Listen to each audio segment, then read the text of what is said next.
সালামুন আলাইকুম তিবিতুম মুবারাকাতান তাইয়্যিবা রাব্বি আউযু বিকা মিন হামাযাতিশ শায়াতিন ওয়া আউযু বিকা রাব্বি আইয়াহদুরুন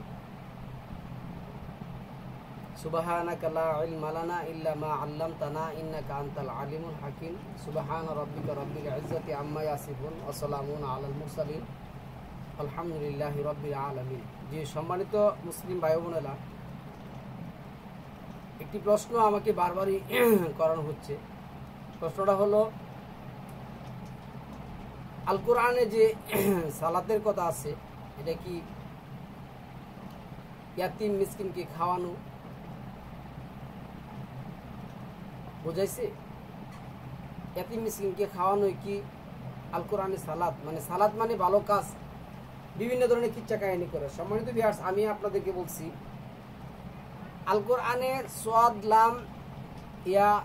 লাম ওয়াও দিয়ে এই দুইটা ভাবে 125 বার শব্দগুলি সালাতের ব্যবহার হয়েছে। এক এক জায়গায় এক এক অর্থ ব্যবহার করা হয়েছে। আমরা ওই দিন কোরআন থেকে বলার চেষ্টা করছি। আজকে আমরা যে উত্তরটা দেব, ইয়াতিম মিসকিনকে খাওয়ালে কি সালাতের হক আদায় হবে, না আমরা রুকু সিজদা দাঁড়ানো, এই যে সালাত, এইভাবে যে সালাত আছে এই সালাত করতে হবে? আল কোরআনের কোথায় এই ধরনের সালাতের কথা বলা আছে? যা হোক, আমরা সালাত সম্পর্কে অনুসরণ করেছি। প্রথমে আল্লাহ এইখানে যে কথাটা বলছেন, আমি এই জিনিসগুলি বোঝার জন্য বলবো, আপনার আমার বোঝার দরকার আছে। এখানে কি বলছেন আল্লাহ দেখুন, এই কোরআনে বহু নীতিবাক্য আমি বারবার বিবৃত করেছি, যাতে তারা উপদেশ গ্রহণ করে, কিন্তু তাতে তাদের বিমোহতাই বৃদ্ধি পায়। আল্লাহ বলছেন, ওয়ালাকাদ সররাফনা ফি হাযাল কোরআন, এই কোরআনের মধ্যে, ফি ওয়ালাকাদ সররাফনা, ফি অর্থ মধ্যে, হাজা এই কোরআনের মধ্যে, লিয়াযাক্কারু ওমা ইয়াজিদুহুম ইল্লা নুফুর, তাদের বিমোহতাটাই বৃদ্ধি পেয়েছে বেশি। কোথায় সালাতের শব্দ কি, ইয়াতিম মিসকিনকে খাওয়ানোর অর্থ কি, কোরআনে কিভাবে আল্লাহ এগুলি উপস্থাপন করেছেন, এই ব্যাপারে আল্লাহ বলছেন কি আমি বারবার এই নীতিবাক্যগুলি কি করছি, বর্ণনা করেছি। তাহলে আজকে দেখুন আল্লাহ এখানে যেটা বলছেন, আমরা এই কোরআনগুলি বলছি, এনে দেখেন, ওয়ালা ইয়াহুদ্দু আলা তুআমিল মিসকিন, ওয়ালা ইয়াহুদ্দু আলা তুআমিল মিসকিন, এটা 69 নম্বর সূরার আল হাক্কা যে আয়াত আছে 34 নম্বর আয়াতের মধ্যে। এবং অভাবগ্রস্তকে খাদ্যদানে উৎসাহিত করত না, অতএব সেই দিন সেখানে তার কোনো সুখদ থাকবে না। এনে কি লিখছেন আল্লাহ, যে সেই দিন তার জন্য কোনো কি থাকবে না, সুখবর থাকবে না। তারপরে এনে আসছে 35 নম্বর আয়াতের মধ্যে, ওয়ালা তুআমুন ইল্লা মিন, এরপর যে আসছে দেখুন, এবং কোনো খাদ্য থাকবে না হতিনিংসিত শ্রাপ বেদিত। তাহলে এইখানে কি আসছে দেখুন, আমি বলি, আল্লাহ যে কথাটা বলছেন যে ওয়ালা ইয়াহুদ্দু আলা তুআমিল মিসকিন, অভাবগ্রস্তকে খাদ্যদানে উৎসাহিত করতো না। তো অভাবগ্রস্তকে খাদ্যদানে উৎসাহিত করার জন্য আপনার যে এবিলিটি আসবে, কোথায় থেকে আসবে? আল্লাহর কাছে না চাইলে। দেওয়ানের মালিক তো আল্লাহ। তো সালাতের মাধ্যমে আমরা কি করবো, আল্লাহ যেটা বলছেন, ওয়াস্তাঈনু বিস-সাবরি ওয়াস-সালাত ওয়া আন্নাহা লাকাবিরাতুন ইল্লা আলাল খাশিন, 76 নম্বর সূরার 8 নম্বর আয়াতের মধ্যে আল্লাহ কি বলছেন দেখুন, তাদের চাহিদা থাকা সত্ত্বেও আল্লাহর সন্তুষ্টি লাভের জন্য মিসকিন, ইয়াতিম ও বন্দীকে আহার্য দান করে। এই কাজটার সফলতা পাওয়ার জন্য, এই কাজটা করার আপনার যে আমরা যেটা বলি এবিলিটি, আমরা যেটা বলি এই কাজটা পাওয়ার জন্য যে নিয়ামতের দরকার, তার জন্য আমরা সালাতের মাধ্যমে আল্লাহর কাছে চাবো যে হে আল্লাহ, তুমি আমার রিজিক বৃদ্ধি করে দাও, তুমি আমার ব্যবসায় উন্নতি করে দাও, তাহলে আমরা সালাতের মাধ্যমে আল্লাহর কাছে কি করবো, এগুলি চাবো, সালাতে দাঁড়াবো। আল্লাহ আমাদেরকে সুযোগ করে দিয়েছেন দিনে 4-5 বার আল্লাহর কাছে কি করতে, দাঁড়াতে। তাহলে আল্লাহ বলছেন তাদের চাহিদা থাকা সত্ত্বেও আল্লাহর সন্তুষ্টির জন্য মিসকিন, ইয়াতিম ও বন্দীকে আহার্য দান করে এবং বলে কেবল আল্লাহর সন্তুষ্টি লাভের উদ্দেশ্যে আমরা তোমাদেরকে আহার্য দান করি। আমরা তোমাদের নিকট হতে প্রতিদান চাই না, কৃতজ্ঞতাও নয়। আমাদের কোনো কিছুর দরকার নেই, একমাত্র আল্লাহ আমাদের কি দিবেন, প্রতিদান দিবেন, কৃতজ্ঞতা দিবেন, যেন আমরা আল্লাহর কাছে সালাতের মাধ্যমে বেশি বেশি কি করতে পারি, চাইতে পারি। এই জন্য 200 আয়াত দিয়েছে আল্লাহ কোরআনের মধ্যে। আজকে যারা বলতেছে যে ইয়াতিম মিসকিন অসহায়দেরকে খাওয়ালেই সালাতের হয়ে যাবে, এই প্রচলিত সালাত বলতে কোনো কিছু নেই। তারা তো একেবারে জেনে শুনে পথভ্রষ্ট এবং নিকৃষ্টতম কাফের, জেনে শুনে পথভ্রষ্ট এবং নিকৃষ্টতম কাফের, তাদের সাথে যাওয়া যাবে না। এখানে আল্লাহ যখন কি বলছে, আমি আপনাদেরকে যদি এই আয়াতটা বলি, এই 2 নম্বর সূরা আল বাকারার 137 নম্বর আয়াতের মধ্যে আল্লাহ কি বলছেন, তোমরা তোমাদের মুখমণ্ডল পূর্ব বা পশ্চিম দিকে প্রত্যাবর্তিত করলেই তাতে পুণ্য নেই, বরং পুণ্য তার যে ব্যক্তি আল্লাহ, আহেরাত, মালাইকা, কিতাব ও নবীগণের প্রতি বিশ্বাস স্থাপন করে। তাহলে এই যে কাজগুলি আছে, এই কাজগুলি কি আমি বিশ্বাস স্থাপন করলে কি আমার সালাতের হক আদায় হয়ে যাবে? তাহলে আল্লাহ যে বললেন যে সিজদা করো, এখন সিজদার অর্থ তো তারা কি করছে, চেঞ্জ করে নিয়েছে। সিজদা অর্থ সম্মান, হ্যাঁ সম্মান তো করবেন, সিজদা দিলে না আল্লাহকে সম্মান করা হবে, না দিলে শুধু সিজদা হলেই কি সম্মান হয়ে যাবে? আমি একজন ডাক্তার দেখাচ্ছি, প্রেসক্রিপশন ডাক্তার আমাকে দিচ্ছে টাকার বিনিময়ে, আমি প্রেসক্রিপশন যেটা পকেটে রেখে ডাক্তারখানায় গিয়ে ওষুধ না আনে আমি পকেটে রেখে দিলে কি আমার ওষুধ খাওয়া হয়ে যাবে? এখন সিজদা অর্থ সম্মান, আল্লাহকে আমরা সম্মান করি, এই কথা বললেই কি আপনার সিজদা হয়ে যাবে? তাহলে কিসের জন্য এই যে ফেরাউনের যে দলবল মাটিতে লুটিয়ে পড়লো, যদি বলছেন ওয়াহিরুনা লিল আসকান, তারা তাদের বক্ষ দেশ চোয়াল সহ মাটিতে লুটিয়ে পড়লো, ফাউল কিয়া, তারা সিজদা করলো, কি করছেন, সিজদায় লুটিয়ে পড়লো। তাহলে এই যে হিরুনা পড়লো লিল আসকান, তাহলে এখানে যেটা সে এভাবে কি করতো, তারা কি করছে, লুটিয়ে পড়ছে। তাহলে এখন আমারও তো কি করতে হবে, ঈমান আনলে কোরআনের এই কাজ কি করতে হবে, বাস্তবায়ন করতে হবে, তাহলে না আমার হক আদায় হবে। তাহলে ওই কাজের সাথে আর ওই সাবজেক্টের সাথে আমার এই সাবজেক্টের কি সম্পর্ক? এতিম মিসকিনকে খাওয়ানো, এটা তো আল্লাহ দায়িত্ব দিয়ে দিচ্ছেন, বলে দিচ্ছেন। এর কি বলছেন দেখুন, যে আল্লাহ যে কথাটা বলছেন, হ্যাঁ ফেরেশতা কিতাব ও নবীগণের প্রতি বিশ্বাস স্থাপন করে এবং তারই প্রেমে ধন সম্পদের প্রতি আকর্ষণ থাকা সত্ত্বেও সে তা আত্মীয় স্বজন, পিতৃহীন, দারিদ্র, প্রতীক ও বিক্ষোভদেরকে এবং দাসত্ব মোচনের জন্য ব্যয় করে আর সালাত কায়েম করে। তো এখন আমি বলতেছি এই কাজগুলি যদি, উপরের কাজগুলি যদি সালাত হয়ে যেত, তাহলে সালাতের কথাটা এখানে কিসের জন্য বলার দরকার ছিল? আল্লাহ কিসের জন্য এই কথাটা আল্লাহ বললেন, কিসের জন্য আল্লাহ এখানে বললেন? তারপরে কি আসছে দেখুন, এনে কি আসছে, ভিক্ষুক দাসত্ব মোচনের জন্য ব্যয় করে, সালাত প্রতিষ্ঠা করে ও যাকাত প্রদান করে এবং অঙ্গীকার করলে তা পূরণ করে, এবং যারা অভাবে ও ক্লেশে এবং যুদ্ধকালে ধৈর্যশীল, তারাই সত্যপরায়ণ এবং তারাই ধর্মভীরু। তাহলে যুদ্ধকালে ধৈর্যশীল, অভাবে হ্যাঁ ক্লেশে, তারপরে এই যে ধন সম্পদের প্রতি মানে থাকার পরও যারা ধন সম্পদ দান করে, এতিম, অসহায়, মিসকিন, এগুলি তো আল্লাহ আলাদা সাবজেক্ট করে বলে দিয়েছেন। তাহলে আজকে একটা কুচুকরি মহল শয়তানের যুগাল মানুষকে সালাতের মতন একটা গুরুত্বপূর্ণ মোস্ট মার্সিফুল একটা ইবাদত থেকে দূরে সরিয়ে নেওয়ার জন্য, যার মাধ্যমে আমরা আল্লাহর সাথে সংযোগ স্থাপন করব, যার মাধ্যমে আমরা আল্লাহর কাছ থেকে কি করব, চাবো, যার মাধ্যমে আমরা কি করব, সমস্ত অশ্লীল কাজ থেকে বিরত থাকব, যার মাধ্যমে আমরা ইয়েতিম এবং মিসকিনদেরকে খাওয়ানোর জন্য আল্লাহর কাছে সাহায্য প্রার্থনা করব, ওই জিনিসটা তারা নষ্ট করার জন্য বিকৃত উপস্থাপন করে বলতেছেন ইয়েতিম মিসকিনদেরকে খাওয়ানোর নামই হচ্ছে সালাত। আল কোরআনে সালাত বলতে কোনো কিছু নেই। তারপরে দেখুন আল্লাহ কি বলছেন 79 নম্বর সূরার 89 নম্বর সূরা 18 নম্বর আয়াতের মধ্যে, এই যে দিছে ওয়ালা তাহাদ্দু না আলা তুআমিল মিসকিন, এবং তোমরা অভাবগ্রস্তকে খাদ্য দানে পরস্পরকে উৎসাহিত করো। এরপর এবং তোমরা উত্তরাধিকারীদের প্রাপ্য সম্পদ সম্পূর্ণরূপে আহার করে থাকো, এবং তোমরা ধন সম্পদকে অধিক ভালোবেসে থাকো।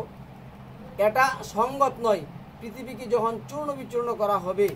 তারপরে আয়াতে কি আসছে দেখুন, এখানে 90 নম্বর আয়াতের মধ্যে, অথবা দুর্ভিক্ষের সময় আহার্য দান করো। তো দুর্ভিক্ষের সময় আহার্য দান করো, আমার স্বাস্থ্য, আমার ব্যবসা বাণিজ্য, আমার সমাজ সংসার, আমার পরিবার পরিজন সকল কিছু ভালো থাকার জন্য আল্লাহর কাছে আমার কি করতে হবে? প্রার্থনা করতে হবে। যেমন আমি 20 নম্বর সূরার 100 যে আয়াত আসছে 89 মানে 69 নম্বর যে আয়াত আসছে 20 নম্বর সূরার 169 নম্বর, যে রব্বি নাজ্জিনি ওয়া আহলি মিম্মা ইয়ালামুন, হে আল্লাহ আপনি আমাকে এবং আমার পরিবারকে, আহাল পরিবারকে কি করুন? রক্ষা করুন। তো এই কথাটা আমি আগে বলছে ওয়াস্তাইনু বিসসবরি ওয়াস সালাত, তুমি এই কথাটা ধৈর্য এবং মধ্যমতা সহকারে সালাতের মাধ্যমে তোমরা এমনিও চাইতে পারবেন, কিন্তু সর্বোত্তম চাওয়াটা আল্লাহর সাথে সংযোগ স্থাপন করাটা হচ্ছে সালাত একটা মাধ্যম। তাহলে সালাতের মাধ্যমে আপনি চান, সালাতের মাধ্যমে চান, এটির সাথে এটার কি সম্পর্ক? পিতৃহীনকে অথবা দুলাই লুণ্ঠিত দারিদ্রকে অত্রপর অন্তর্ভুক্ত হওয়া মুমিনদের এবং তাদের যারা পারস্পরকে উপদেশ দেয় ধৈর্য ধারণের ও দয়া দক্ষিণের এই সমস্ত কাজের সাথে আপনার এই সালাতের কি সম্পর্ক? আর এগুলি করলে সালাতের হক আদায় হয়ে যাবে। আল্লাহ কোন সূরার কোন আয়াতে বলছেন যে আমি সালাত নামে একটা চ্যাপ্টারে দিছি 200-400 আয়াতের, এই আয়াতগুলি পূরণ হয়ে যাবে তোমরা যদি ইতিম এবং মিসকিনকে খাওয়াও। হলো এই কুচক্রি মহলের কারণে আজকে অনেক লোক আমার কাছে প্রশ্ন করে যে ভাই এরা তো কোরআন বুঝে, এরা কোরআন থেকে যদি বলে, এরা তো বলতেছে ইতিম মিসকিনকে খাওয়ানো মানে সালাত। এরপরে যে আসছে কি দেখুন 74 নম্বর সূরার যে আয়াত আসছে, অপরাধীদের সম্পর্কে তোমাদেরকে কিসে জাহান্নামে নিয়ে নিক্ষেপ করেছে। তারপর আসছে তারা বলবে আমরা সালাত আদায় করতাম না।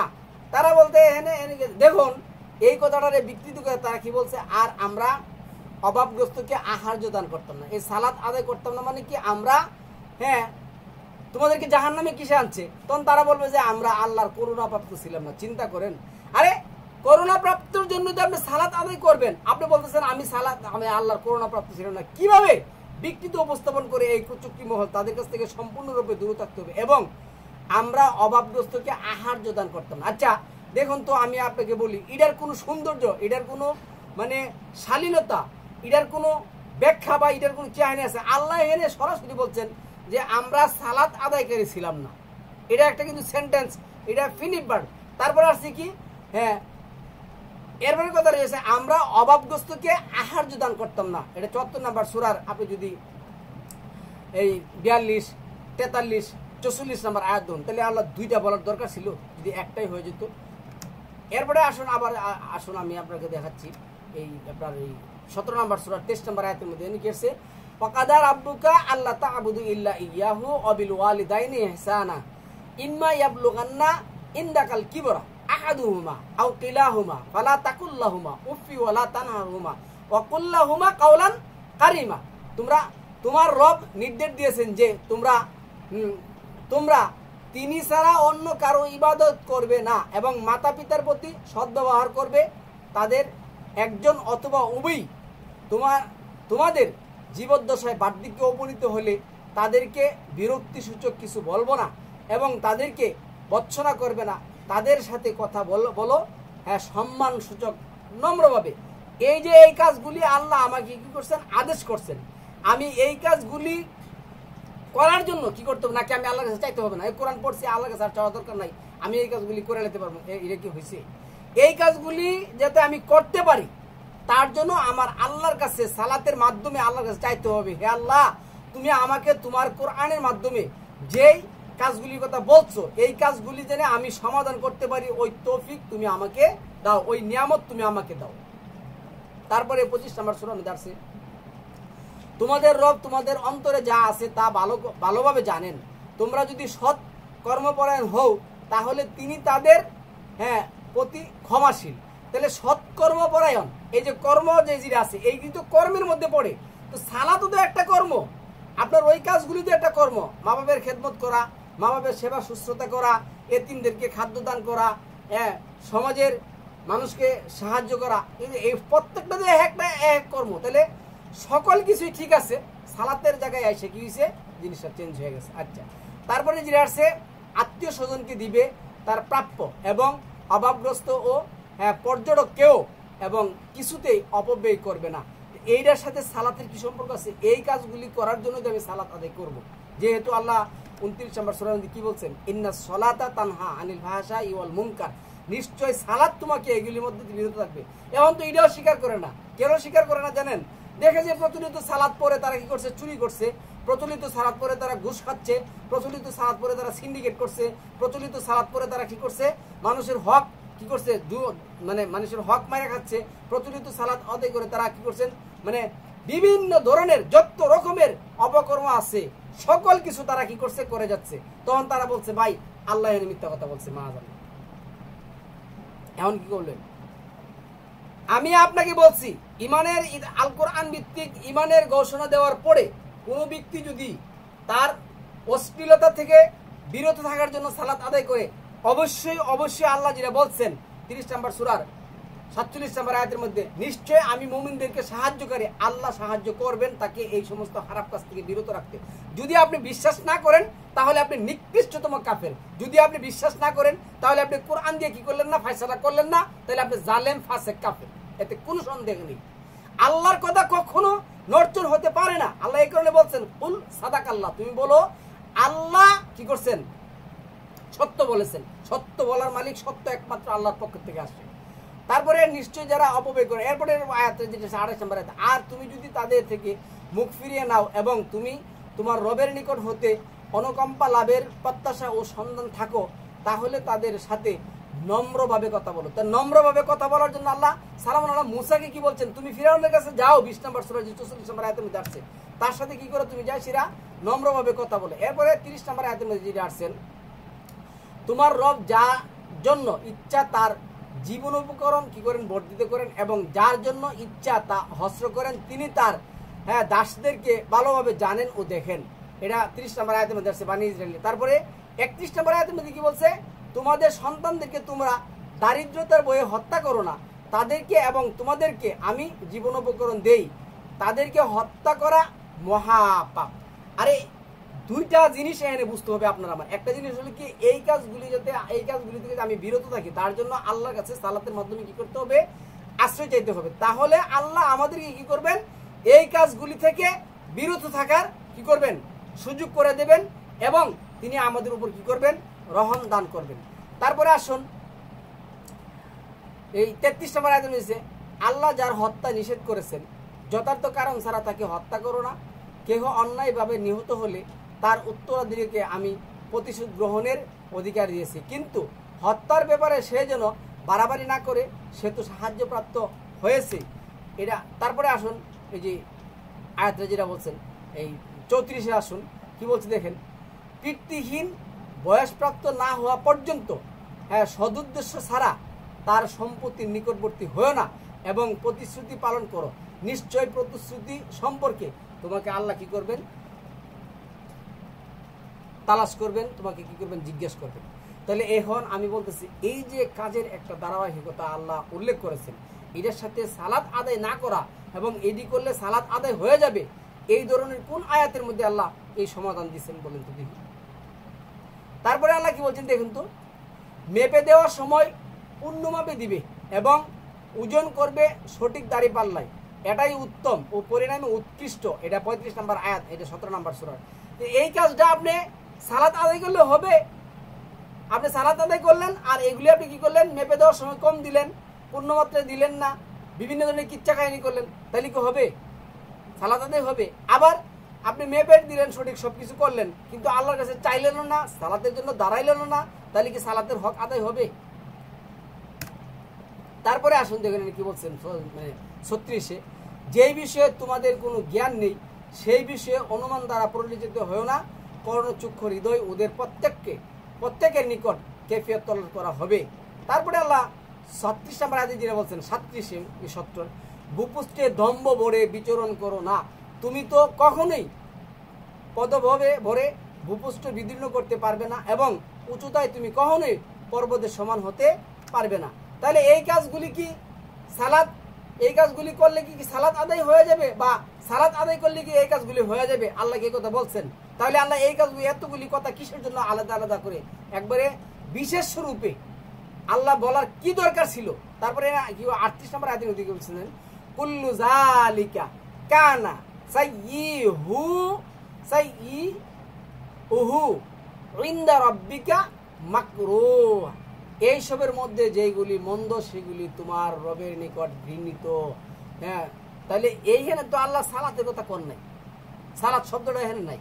তাহলে এই ধারাবাহিকভাবে এই কাজগুলি আল্লাহ বলার কি দরকার ছিল বলুন যদি? আবার দেখুন 8 নম্বর সূরার যে আয়াত আছে এনে কি বলছে দেখুন, সালাত যদি সালাতের ব্যাপারে যদি এই কাজগুলি করলে যদি সালাত আদায় হয়ে যেত, তাহলে এনে 8 নম্বর সূরা 35 নম্বর আয়াতে কি করছে দেখুন, ওমা কানা সালাতুহুম ইনদাল বাইতি ইল্লা মুকাআউ ওয়াতাসদিয়াতুন হ্যাঁ ফাযুকুল আযাবা বিমা কুনতুম তাকফুরুন। কাবাগরের কাছে তাদের সালাত হলো শীষ দেওয়া এবং করতালি প্রদান ছাড়া অন্য কিছুই নয়, সুতরাং তোমরা কুফরি করার কারণে এখন শাস্তির আযাব ভোগ করো, তাদেরকে করা হবে। তাহলে আমি বলতেছি ভালো কাজ সালামুন আলা মুহাম্মদ ভালো কাজ যে করছেন সমাজের মধ্যে, এগুলি কি শুধু কাবাগরে বিক্রি করছেন আর কোন জায়গায় করেন নাই? আপনাদের এই বিবেক বিবেচনা করুন।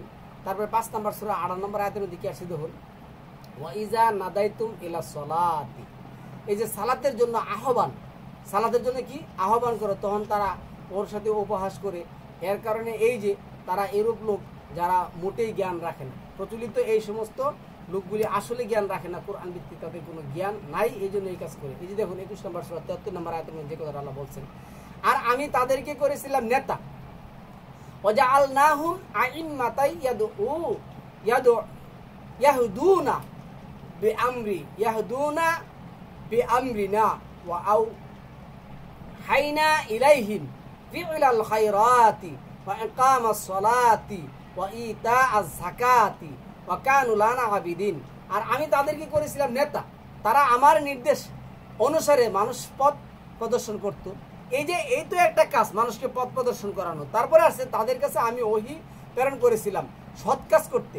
তাহলে সৎ কাজগুলি আমি 17 নম্বর সূরার 23 নম্বর আয়াত থেকে 39 নম্বর আয়াত পর্যন্ত আমি সৎ কাজগুলির কথা কি করছি বলে আসছি, সামনে আরো বলবো। সৎ কাজ করতে, সালাত কায়েম করতে। তো সৎ কাজ যদি সালাত, তাহলে আবার সালাত কায়েম করার জন্য হয়ে যায় কিসের জন্য? এতিম মিসকিনকে খাওয়ানো যদি সালাত হয়ে যায়, তাহলে আল্লাহ এনে সালাত কায়েম করতে এবং যাকাত প্রদান করতে তারা আমার ইবাদত করতো, আল্লাহর আইন মানতে, এগুলো। তাহলে আল্লাহ এগুলি কিসের জন্য বলতে গেলেন, কি দরকার আছে এগুলি বলার জন্য? তারপরে আসুন 28 নম্বর সূরা 85 নম্বর আয়াতের মধ্যে, যিনি তোমার জন্য কোরআন কি করেছেন বিধান, তিনি তোমাকে অবশ্যই ফিরিয়ে আনবেন প্রত্যাবর্তন স্থানে। এনে ইন্নাল্লাযী ফারাদা আলাইকাল কুরআনা।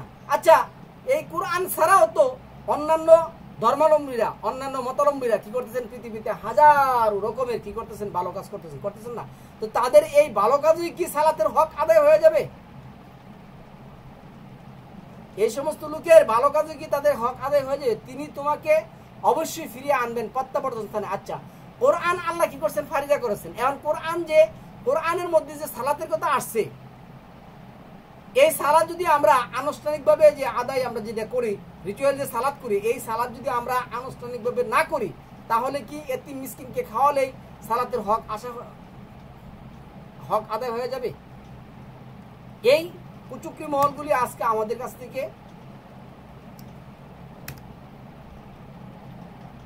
আমাদেরকে সালাত কেড়ে নেওয়ার জন্য, মানুষকে আল্লাহ বিমুখী করার জন্য এই কুচুকরি মহল কাজ করে যাচ্ছে। তাদের কাছ থেকে অবশ্যই আমাদের কি করতে হবে, সতর্ক থাকতে হবে। আল্লাহ আমাদেরকে সতর্কতা হার তৌফিক দান করুক। সালামুন আলাইকুম, তিবিতুম মুবারাকাতুন তাইয়্যিবা।